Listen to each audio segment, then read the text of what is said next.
नमस्कार, आपके साथ मैं रीना झा बालियान। क्या केंद्र सरकार मजदूरों का हक छीनने जा रही है? क्या मजदूरों का हक मारा जा रहा है? क्या वाकई में जो गरीब है वो गरीब ही रह जाएगा? ये तमाम सवाल अब लोगों के जहन में उठ रहे हैं, क्योंकि 20 सालों से चले आ रहे मनरेगा कानून यानी Mahatma Gandhi National Rural Employment Guarantee Act की जगह अब Viksit Bharat Guarantee for Rozgar and Ajeevika Mission Gramin यानी वीबीजी रामजी लेने वाला है। आखिर क्यों इसे लेकर इतना हल्ला हो रहा है, इसे समझने के लिए आपको दोनों के बीच का अंतर समझना होगा।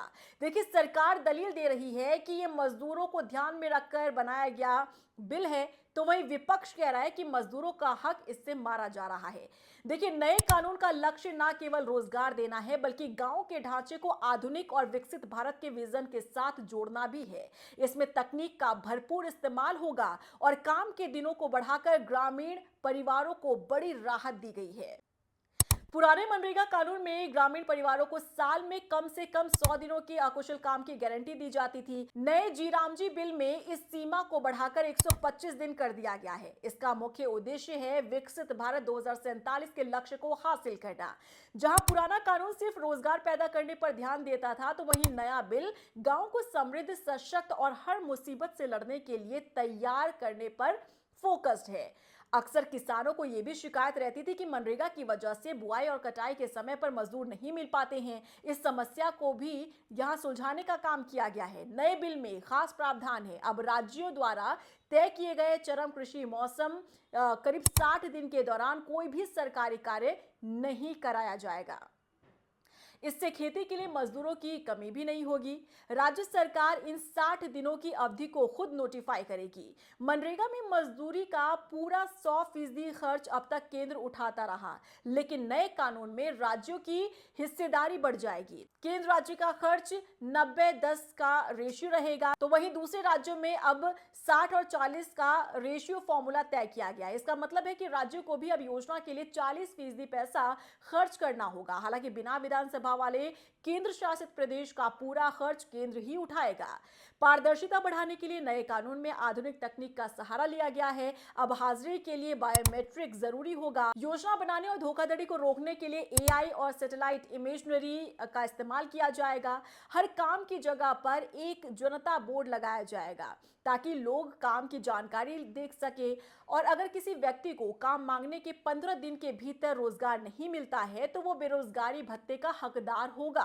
पहले 30 दिनों के लिए मजदूरी का 1/4 हिस्सा और इसके बाद आधा हिस्सा भत्ता मिलेगा। शिकायत दूर करने के लिए ब्लॉक और जिला स्तर पर एक मजबूत सिस्टम बनेगा, जहां अधिकारियों को हर हफ्ते एक निश्चित दिन जनता की समस्या सुनने के लिए मौजूद रहना होगा।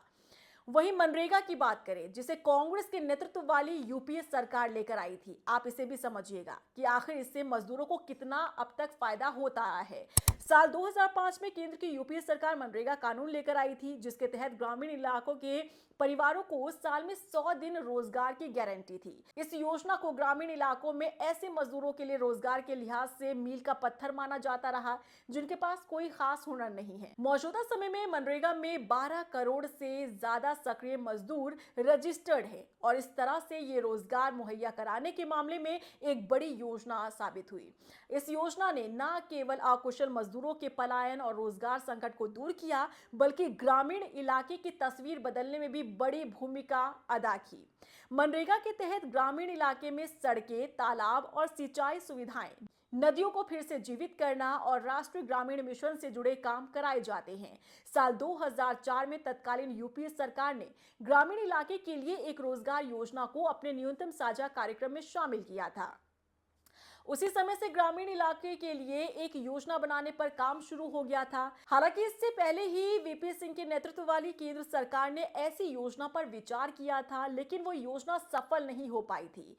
वीपी सिंह ने वादा किया था कि उनकी सरकार अपने बजट का 60% हिस्सा गांव और खेती पर खर्च करेगी। दिसंबर 2004 में नेशनल रूरल गारंटी स्कीम यानी नरेगा का विधेयक पेश किया गया और ये योजना मूल रूप से महाराष्ट्र राज्य में चल रही एक रोजगार योजना से प्रेरित थी। उसके बाद ये विधेयक उस वक्त ग्रामीण विकास मंत्रालय की संसद की स्थायी समिति के पास भेज दिया गया। जून 2005 में समिति के अध्यक्ष कल्याण सिंह ने इसे आजादी के बाद का सबसे महत्वपूर्ण बिल बताया था। फिर 2006 को आंध्र प्रदेश के बंगलापल्ली गांव से इस योजना को तत्कालीन प्रधानमंत्री मनमोहन सिंह और यूपीए की चेयरपर्सन रही सोनिया गांधी ने शुरू किया था। शुरू में इस योजना को 200 चुनिंदा जिलों में लागू किया गया और अप्रैल 2008 में इसे पूरे देश में लागू कर दिया गया। शुरुआत में नरेगा का बजट करीब 15,000 करोड़ रुपए था, जो फिलहाल करीब 86,000 करोड़ का हो गया है। इस तरह ग्रामीण इलाकों में 18 साल से ज्यादा उम्र की महिलाओं और पुरुषों को रोजगार की गारंटी दी गई। साल 2010 में इस योजना का नाम बदलकर Mahatma Gandhi National Rural Employment Guarantee Act यानी मनरेगा कर दिया गया। दरअसल इसके पीछे तर्क दिया गया कि इस योजना से ग्रामीण इलाके का सशक्तिकरण हुआ और महात्मा गांधी भारत के गांव को ताकतवर होते देखना चाहते थे, इसीलिए योजना को उनके नाम के साथ जोड़ा गया। और ये भी एक बड़ी वजह है कि जो नाम अब केंद्र की मोदी सरकार ने दिया है, उस नाम को लेकर सवाल खड़े होने लगे हैं। विपक्ष कह रहा है कि महात्मा गांधी का नाम हटाने के लिए ये नया नाम केंद्र सरकार लेकर आई है, जी राम जी। और इस योजना को लाने के पीछे मकसद यही है कि जो योजना यूपीए सरकार में चलाई गई थी और जो नाम उस समय पर दिए गए थे, उस नाम को पूरी तरह से खत्म कर देना और इस योजना से महात्मा गांधी के नाम को अलग कर देना, इसे लेकर इन दिनों लगातार सियासत जोरों पर चल रही है। आपका क्या रिएक्शन है, क्या कहेंगे आप इसे लेकर? क्योंकि हमने आपको दोनों अंतर बता दिया है, मनरेगा को लेकर भी और जी राम जी को लेकर भी। दोनों में कितना अंतर आपको नजर आ रहा है?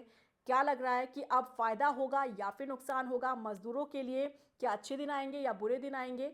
कमेंट सेक्शन में जरूर बताइएगा।